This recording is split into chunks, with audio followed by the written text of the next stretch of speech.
Subscribe చేసుకోండి. మరిన్ని latest videos కోసం గంట సింబల్ నొక్కండి. హాయ్ ఫ్రెండ్స్, మనం ఈరోజు చుక్క కూర పచ్చడి ఎలా చేసుకోవాలో చూద్దామండి. చాలా బాగుంటుంది. ముందుగా ఒక కడాయి తీసుకొని అందులో కొద్దిగా ఆయిల్ వేసుకోవాలండి. 1 స్పూన్ సరిపోతుంది. ఆయిల్ వేసుకొని ఆయిల్ వేడెక్కిన తర్వాత మనం ఇందులో కొద్దిగా జీలకర్ర వేసుకోవాలండి. చూడండి, కొద్దిగా ఒక 1/2 స్పూన్ కంటే తక్కువే అండి జీలకర్ర వేసుకోవాలి. ఇది ఫ్రై అయిన తర్వాత మనం ఇందులో పల్లీలు వేసుకోవాలండి. ఒక 2 నుంచి 3 టేబుల్ స్పూన్ల పల్లీలు వేసుకొని వీటిని బాగా వేయించుకోవాలి. మంచిగా ఫ్రై అయ్యే వరకు వేయించుకోవాలండి వీటిని. చూడండి, ఇలా ఈ ఫ్రై అయిన తర్వాత ఇందులో మనం నువ్వులు ఒక 2 టేబుల్ స్పూన్ల యాడ్ చేసుకోవాలి. వీటిని కూడా మంచిగా వేయించుకోవాలండి. ఈ ఫ్రై అయితే నెక్స్ట్ వచ్చేసి ఫ్రై అయిపోయానండి. ఇందులో పచ్చిమిర్చి కూడా యాడ్ చేసుకుందామండి. నేను ఒక 10 పచ్చిమిర్చి తీసుకున్నానండి. ఒక 10 ఇట్లా చిన్న చిన్న ముక్కలుగా కట్ చేసుకోవాలండి. వేసుకొని మంచిగా ఫ్రై చేసుకోవాలి. చూడండి, ఇవన్నీ మనకు వేగిపోయాయండి. స్టవ్ ఆఫ్ చేసుకుని పక్కన పెట్టేసుకోవాలి. మనం ఇలా వేగితే సరిపోతుంది. నెక్స్ట్ వచ్చేసి మనం ఇదే కడాయి తీసుకొని ఇందులో కొద్దిగా ఆయిల్ వేసుకోవాలండి. మనం చుక్క కూరని ఉడికించుకోవాలి కదా. చుక్క కూరని ముందే మనం కట్ చేసుకొని వాటర్లో నానబెట్టుకోవాలండి. ఈ విధంగా ఇలా వాటర్లో నానబెట్టుకొని మంచిగా వాష్ చేసుకొని ఉడికించుకోవాలండి. వాటర్ ఏం లేకుండా ఇప్పుడు ఇందులో వేసుకోవాలి. చూడండి, ఇలా ఆయిల్లో వేసుకొని ఉడికించుకోవాలి. చాలా బాగుంటుందండి. ఈ విధంగా మొత్తం చుక్క కూరని మొత్తం ఇందులో వేసుకొని ఉడికించుకోవాలి. చూడండి, ఇలా మొత్తం వేసేసుకోవాలి. చూడండి, ఇలా వేసుకొని ఒక 2 నిమిషాల తర్వాత కలిపితే మనకి కింద మొత్తం ఉడుకుతుంటుందండి. ఇలా కలుపుతూ ఉండాలి. ఒక 2 నిమిషాలు మూత పెట్టి ఉడకనిద్దామండి.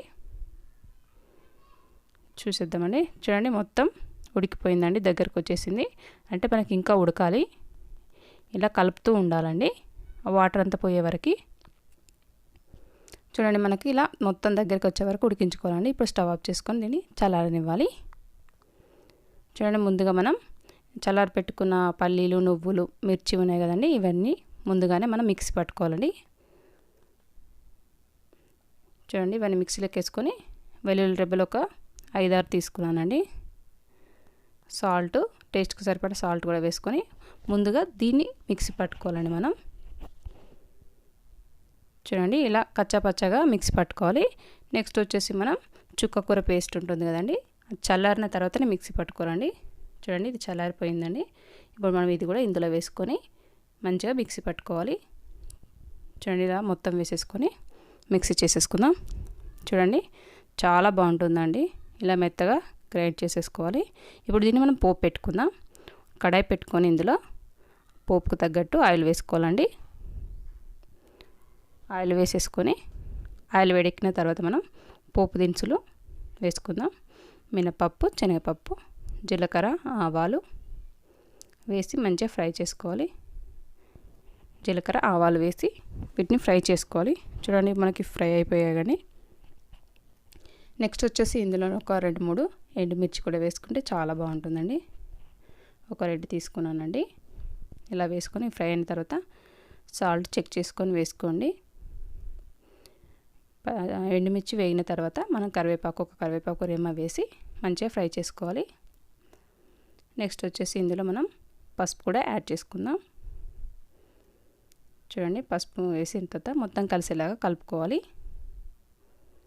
ఇప్పుడు ఇందులో మనం మిక్స్ చేసుకున్న చుక్క కూర ఉంది కదండి, అది ఇందులో వేసేసుకోవడమే. చాలా బాగుంటుందండి పచ్చడి. తప్పకుండా ట్రై చేయండి.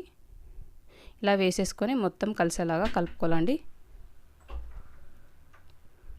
ఇలా మొత్తం కలిసేలాగా కలుపుకోవాలి. స్లోగా సిమ్లోనే చేసుకోవాలండి. చూడండి, ఇప్పుడు ఒక చిన్న ఆనియన్ని కట్ చేసుకొని చిన్న చిన్న ముక్కలా కట్ చేసుకొని వేసుకుంటే సూపర్గా ఉంటుందండి. మీకు నచ్చినట్లయితే తప్పకుండా ట్రై చేయండి. లైక్ చేయండి, షేర్ చేయండి, సబ్స్క్రైబ్ చేయడం మాత్రం మర్చిపోకండి.